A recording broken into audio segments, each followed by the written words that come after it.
disrespect is manifest every day. In fact, your government's disrespect for you constitutes the whole context of your life in America, in the West, but especially in America. They think so badly of you that they don't really even hide it anymore. And this is definitely true across the entire collective West. Europe doesn't care about Europeans, the UK doesn't care about the British, Canada doesn't care about Canadians, and America sure doesn't care about Americans. There isn't a single Western government that demonstrates that it cares one bit about their people. But every single one of those governments fears their people. And that's probably the only reason why things aren't worse for you already than they are.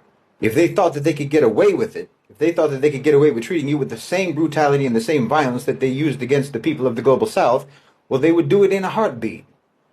If they weren't afraid, then every mass shooting in America would be a police shooting. Every police shooting would be a massacre. I'm telling you, they would gas the homeless if they thought they could get away with it. It's not their morals that prevents them from doing that kind of thing. We know it's not their morals because they act that savagely everywhere else. Why you think police brutality is a problem now in America? If they could, believe me, they would have drone strikes every day in so-called minority communities.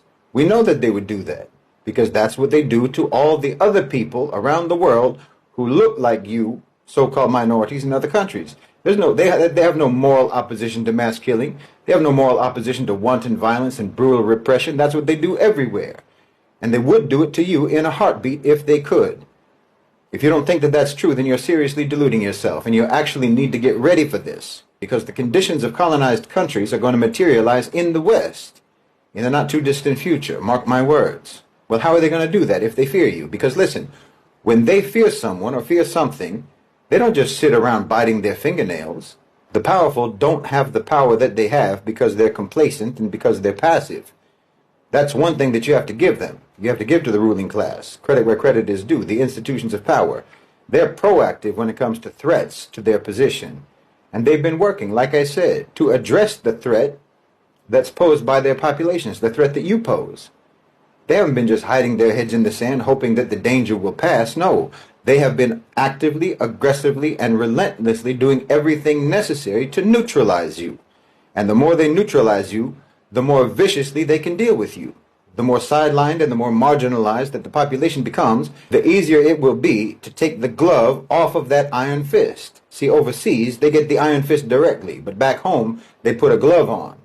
They use nice, warm, expensive bottled water when they waterboard you in the West. They don't use ice-cold water from a hose like they do in the global South. They use fancy mineral water to waterboard you. But that's going to change.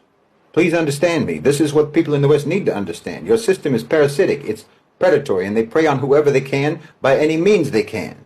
Neoliberal capitalist subjugation is a crime of opportunity, and America is the land of opportunity. That phrase is more true now than it ever has been, just not the way that you've always understood it. Your own system is going to prey upon you now. I mean, it always has to one degree or another, of course, but now it's going to ravage you just like it ravaged the global South for all these years. Their disrespect is manifest every